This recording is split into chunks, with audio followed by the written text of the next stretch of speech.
Hello guys, how's it going? One day, on a rather sad day, our dear Jack got injured playing a game of football. And no, he wasn't tripped over by one of his naughty friends, nor did he hit a bump while he was running. In fact, all he did was just strike the football very hard, which is a pretty sensible thing to do in a game of football, right? I mean, the ball comes to you and you strike it. So, ideally speaking, this shouldn't have injured him at all. Yet, Jack got injured simply by striking the football. So, I want you to take a close look at his shot and see if you can figure out what's really wrong with it. So, were you able to figure out the reason why he got hurt? No? Well, this time, take a close look at his foot when he's striking the ball.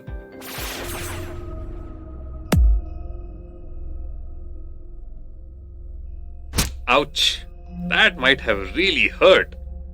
Now, those of you who have played football at some professional level know that your coach always insists to not hit the ball using your toes. Rather, you should hit the ball using the side of your foot. That way, the chances of getting injured is low. But why? Why should a person not hit the football with their toes? Well, the reason for that is pressure. So let's talk about this in this video. In physics, we define pressure using a mathematical formula which goes something like this. Here you can see that pressure is nothing but force divided by area. I'll repeat it. Pressure is nothing but force divided by the surface area on which the force is acting. Now, don't get scared seeing some math sneak into physics, because frankly speaking, math does that all the time. But what I really want you to focus here is on the fact that we define pressure as a fraction. And the value of pressure depends on two things. First is the magnitude of force, and second is the area or the surface area on which that force is acting. Now, for this formula to be really valid, we consider only those forces that act perpendicular to the surface area, not at an angle. It's a minor detail, but you should remember it. Fair enough. Now, if you look at the fraction once again, you can see that force is present in the numerator while area is present in the denominator. So, to increase the value of this fraction, or in other words, to increase the value of pressure, I can either increase the numerator, which is force, or I can decrease the denominator, which is the area. To make my point more clear, let me consider a fraction, say 14 by 7. You all know the value of this comes out to be 2. But if I want to increase the value of this fraction, one way of doing it is to increase the numerator. So let's say I increase the numerator from 14 to 21. So what's the value of this fraction? Nothing but 3, which is more than the previous value of 2. Now, instead of changing the numerator, I can also simply decrease the value of denominator from 7 to, let's say, 2. So what's the value of 14 by 2? Nothing but 7, which is more than the previous value of 2. So you can see that the value of a fraction can be increased by either increasing the numerator or decreasing the denominator.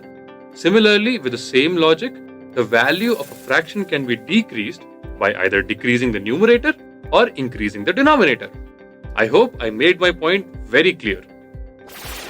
So from here we can say that pressure would be more if either force is more or area is less. Similarly, pressure would be less if the value of force is less or the value of area is more. Now let's put this logic into practice by doing a simple activity. So here I have an inflated balloon and here I have a sharpened pencil. Now if I poke the balloon with the blunt end of the pencil, you can see that nothing much is happening. The blunt end is creating some kind of dent in the balloon, but nothing more than that. However, if I turn the pencil around and try to poke the balloon with the sharp end, what do you think would happen? Let's see. And there you go. The balloon bursts in no time. The balloon did not burst when we poked it with the blunt end because the blunt end has a much larger area. Now, because of large area, the pressure acting on the balloon's surface was significantly low. On the other hand, when we poked the balloon with the sharp end, it burst instantly because the pressure acting on the membrane or the surface of the balloon was very high. So clearly, the balloon burst not because of force but because of pressure. So, I hope you got some idea about how pressure works. Now, just like that, we can think of several other examples from our daily lives where pressure plays a major role. For instance, we all know that cutting objects using the blunt edge of the knife is hard, while cutting objects using the sharp edge of the knife is easy. Why? Well, you see, in case of a blunt edge, the area of contact is significantly large compared to a sharp edge. So the pressure applied by a blunt edge is less compared to the pressure applied by a sharp edge. Therefore, cutting objects using a sharp knife is easy. Now, before I end this video, let me take you back to Jack and his injured toes. So, after knowing so much about pressure, can you tell me why Jack got injured by hitting the ball? Well, I'm sure you can. When Jack struck the ball, he applied a large amount of force, but the area of contact was small because he hit the ball with his toes. And because of this, a large pressure suddenly acted on his toes, which ended up hurting him. Had he kicked the ball using the side of his foot, the force would have been the same, but the area of contact would have been much larger, which means the pressure acting on his foot would have been much lesser. And less pressure means less chances of getting injured. Therefore, you must always listen to your coach when you are trying to learn a new game, because there's always a lot of physics involved. So guys, that's it for today. I hope you had fun throughout the video. Let's summarize what we learned so far. Pressure is defined as force per unit area, or we can say that pressure is equal to force divided by area. Now here we consider only those forces that are acting perpendicular to the surface area. Pressure increases when either the magnitude of force applied increases or the magnitude of surface area on which the force is acting decreases. Similarly, pressure decreases when the magnitude of force applied decreases or the magnitude of the surface area on which the force is acting increases.